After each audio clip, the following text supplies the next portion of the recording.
time is running out. I need to be extremely clear to you that this is real. There is nothing fabricated in what I'm about to tell you.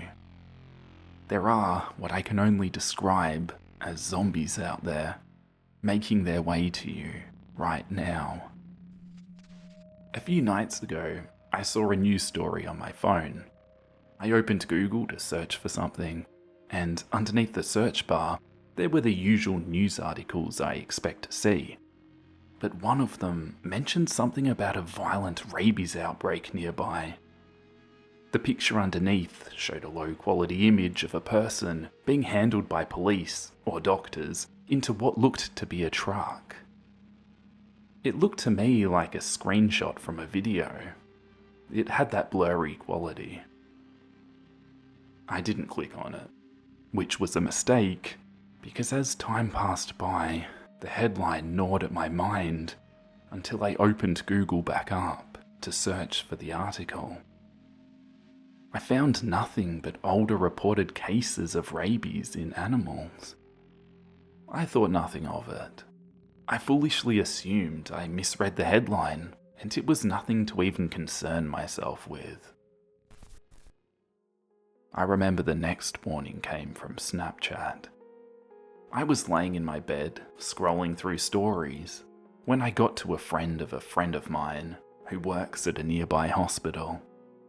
The image was black with some pink, the background some people create by placing their finger haphazardly over the camera instead of using a black background for text.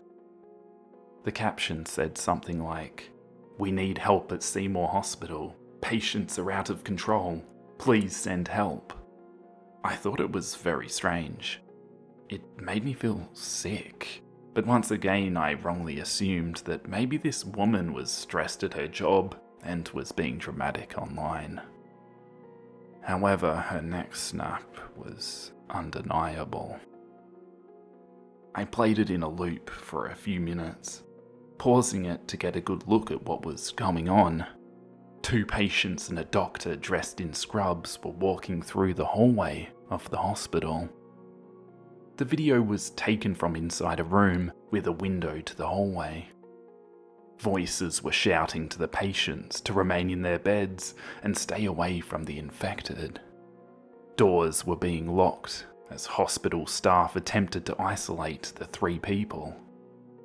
A doctor was holding a chair out defensively as they approached the doctor, who I assumed at the time was infected with this rabies.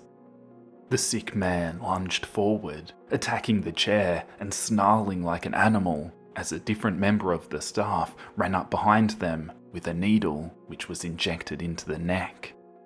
Then they ran quickly behind a door while the agitated man jumped to attack them. Mitts were lying on the floor, and one of the infected patients had restraints around their arms, which I assume were once attached to a bed. The next video on the story showed 2 of the zombies fighting, ripping each other's skin off, while doctors and patients watched from behind locked doors.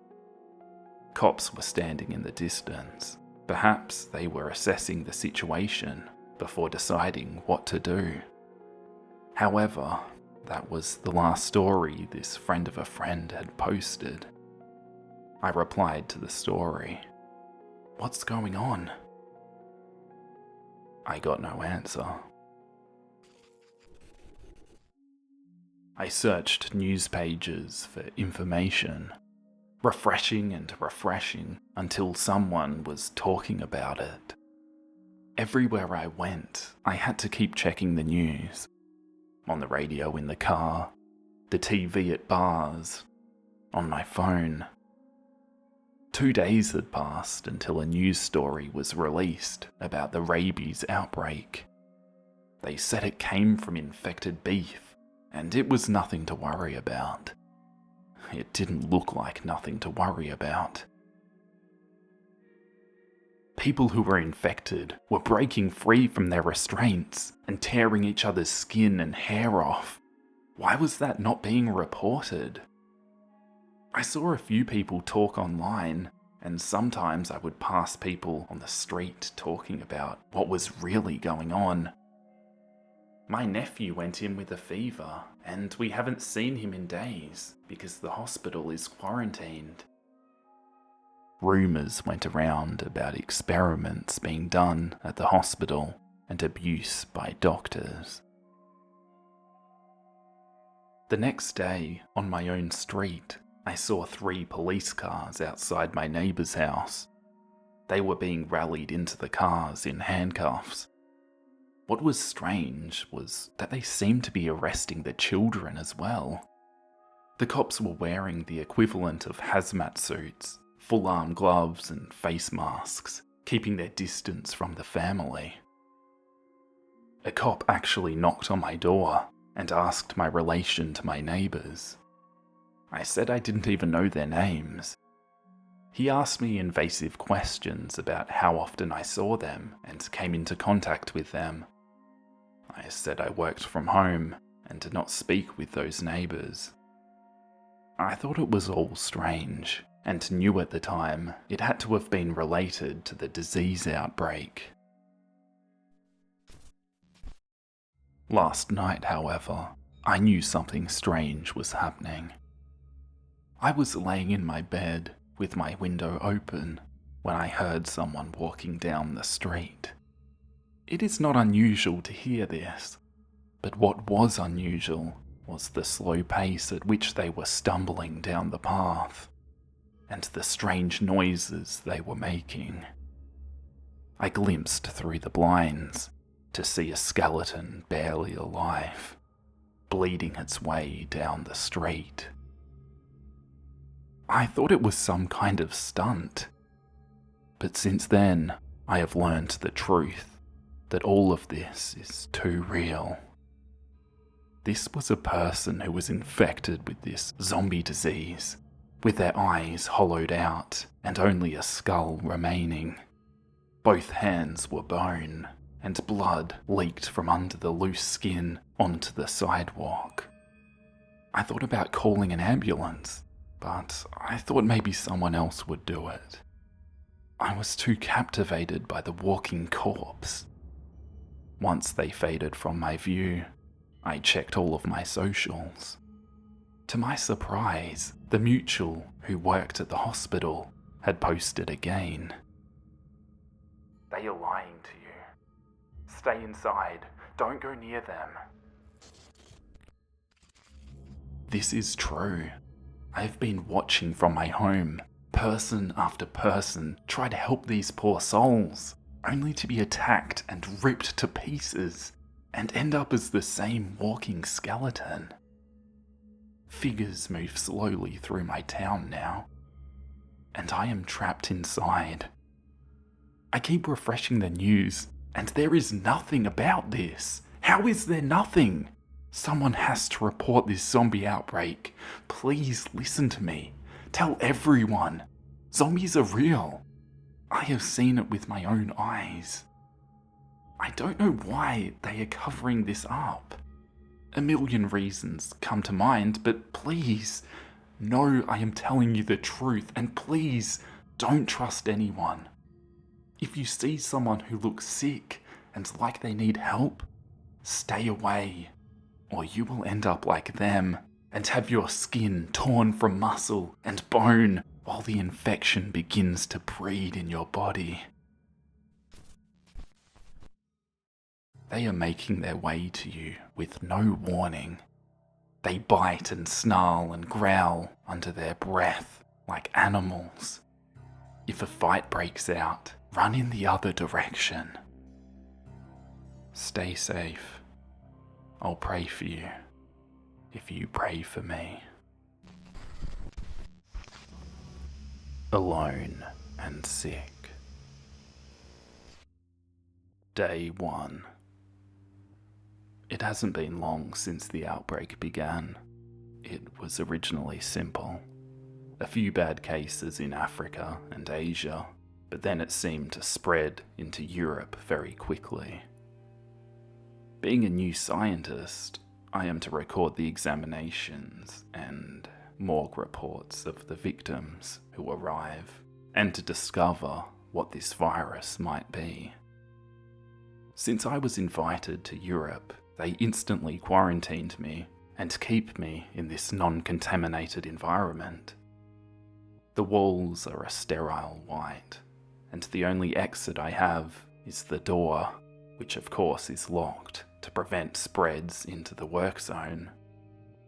They'll be calling me out soon to do some recording, and I'll try to write down some things in my journal as well, though it may never see the light of day, since all of this is so hush-hush.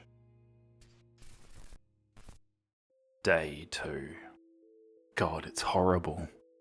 The first thing I had to do when they made us leave the room was see the first stage of whatever they're calling this new sickness. The patients were crowded in a gigantic cell. It smelled like vomit and blood. They brought 7 other scientists as well. 5 had to leave because of how graphic it got near the 3rd stage, but I'll get to that later.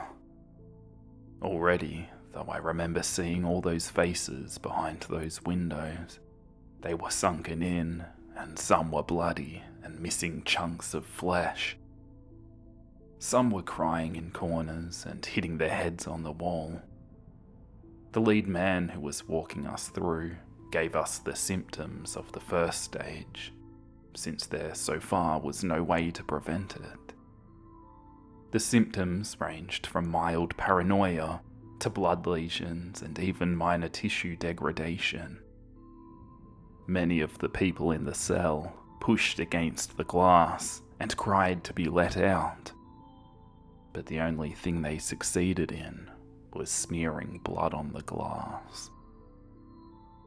The 2nd stage symptoms were just like many other diseases, meaning that the symptoms that were already prominent got worse.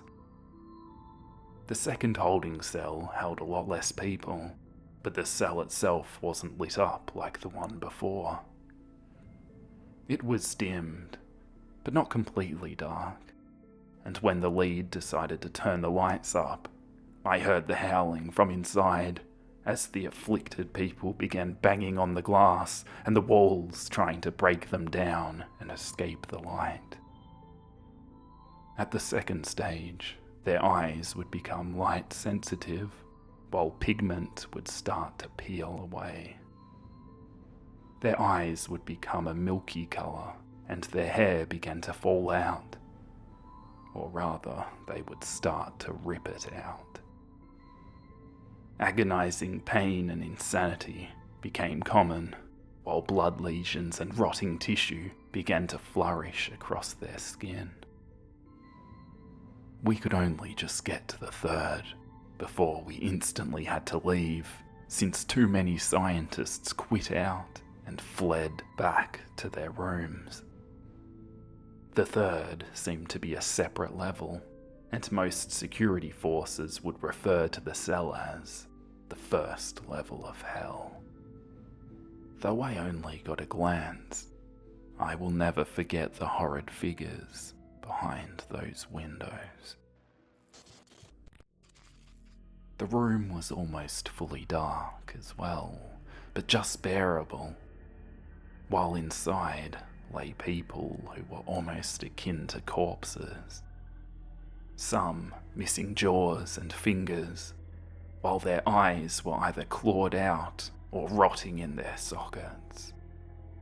As if they sensed my presence, they cried out, no longer wishing for freedom, but hoping to be alone in their pain. The people in the 3rd cell were scattered about and not touching one another. Finally, the breaking point came when 2 bumped into each other and began to rip each other apart.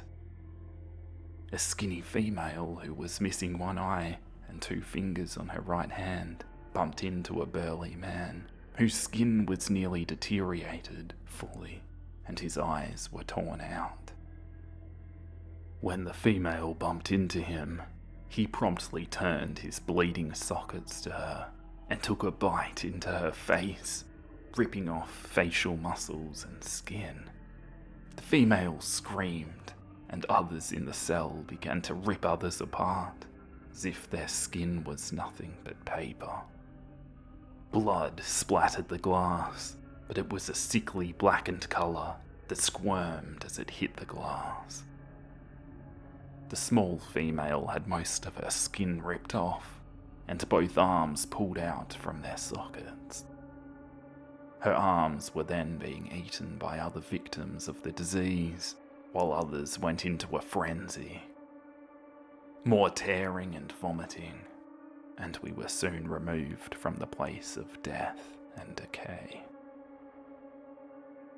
I fear for my sanity, seeing all of these people become animals and tear at each other like monsters.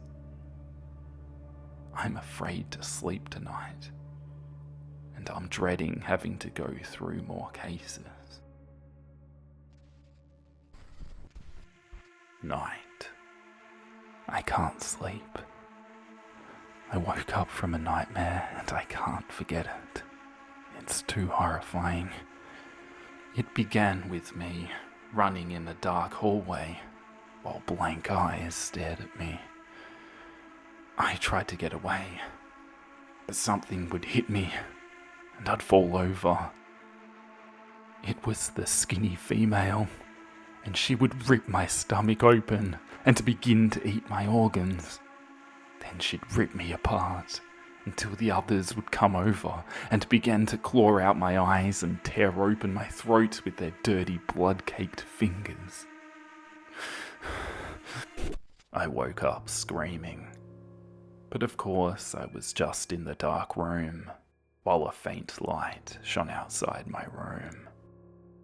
I'm sitting against the cold door now, trying to listen to the outside sounds. Guards brought up the horror in hell, the skinny female's death, causing a feeding frenzy. I couldn't help but cry, remembering that scene.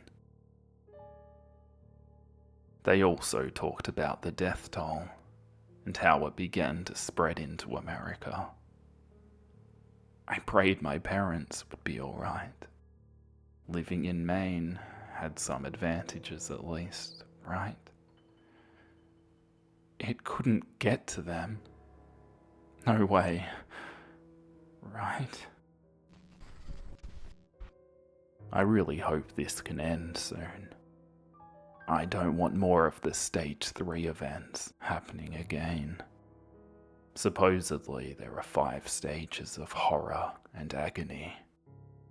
I can't imagine anything worse than what I already saw. I'm gonna try and get some more sleep. If someone reads this, please, please don't let this disease win. Good night. Day 3.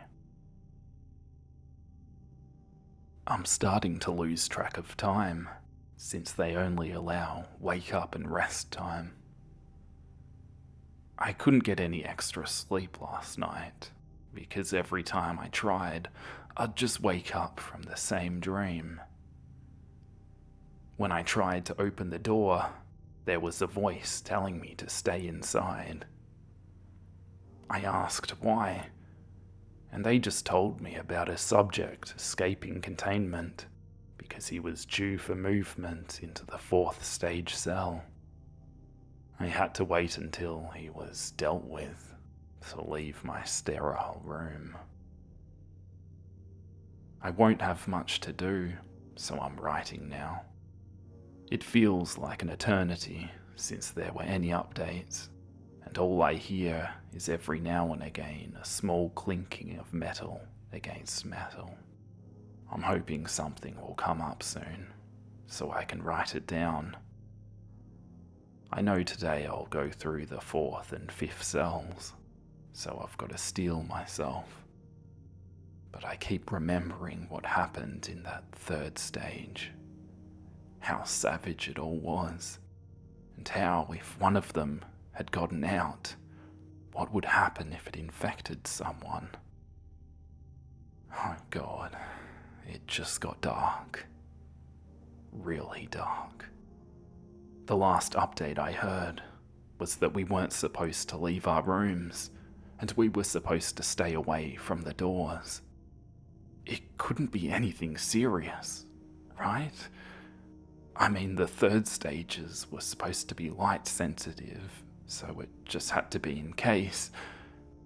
But then, why wouldn't they just do that in the first place? Could it have gotten to the generators? Could it have killed the guards? That's impossible. All the guards are too armed to the teeth, and we have to wear sterile clothing. There's no way one patient could cause the lights to turn off. I'm just gonna leave it here. I hope I can get out soon. It's starting to get scary. God, no. God, please, no. There's banging on my door. It's here. It's here. Oh God, I know it's here. They're here for me. They're gonna kill me, please. No, please, God, no. They're gonna get in the door and kill and rip me apart. No, please, no. Day, who gives a crap? I don't remember when this all started, but it will end soon. I haven't written for a long time. I don't think there's any reason to. I can't really see what I'm writing anyway, since the light is so dim. Last time I slept, I heard something down the hall, like the banging on my door and a scream.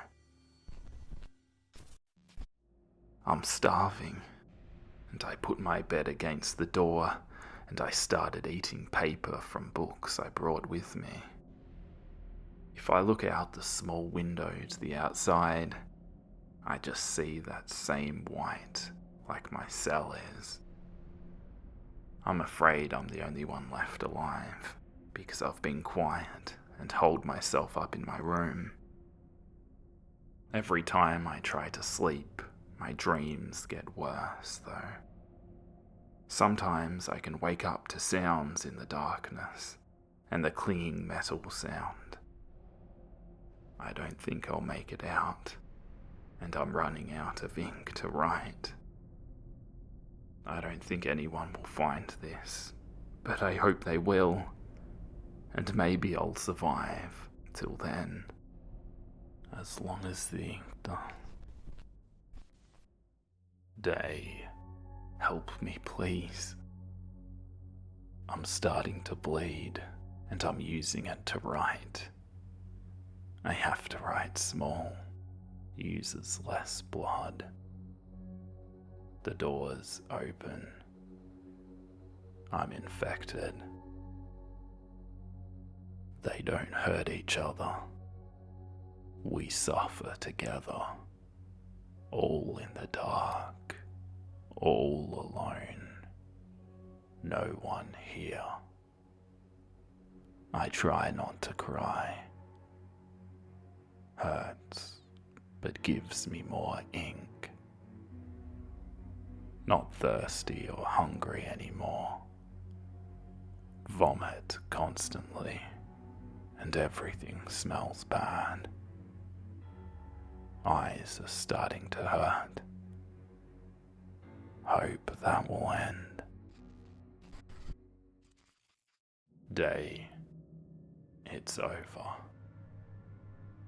Fingers rotting, book hard to hold, running out of blood, trying to steal from others, colour starting to turn black again, looks like real ink, killed person to get blood, gross, but flesh not so bad.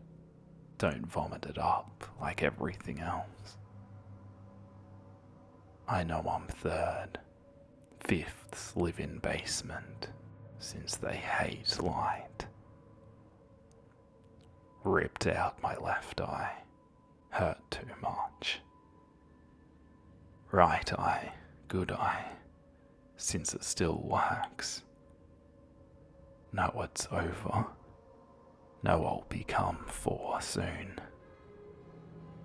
Starting to look like them. Head rot, blood everywhere, and teeth missing. Skinning down. Bones break easy. Still need to survive. Maybe right soon. Maybe not. Day end. Over.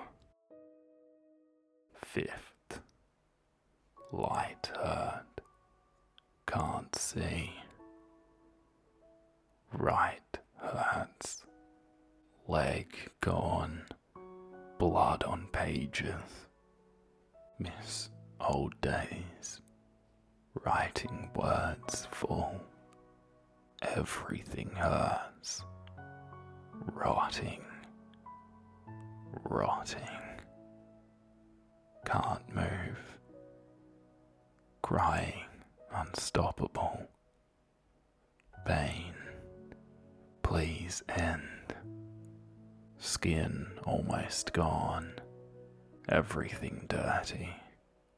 No one around. Usual. Dark figures. Always in vision.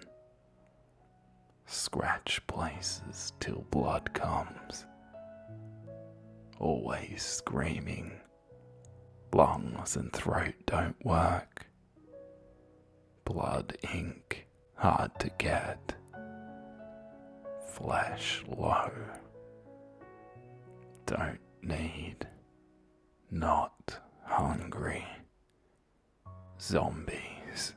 Huh. No. Not zombies. Night, night. Dreams bad, but no matter. Lost. Goodbye. No more. Go to sleep forever. No more pain. More sleep. Night, night. I hope you enjoyed these creepypastas, and if you did, you might want to consider checking out my Patreon, where I post a new narration each month, along with some line work scans. So a massive thank you to my current patron supporters. I really appreciate it, and I'll catch you all in the next video. Bye.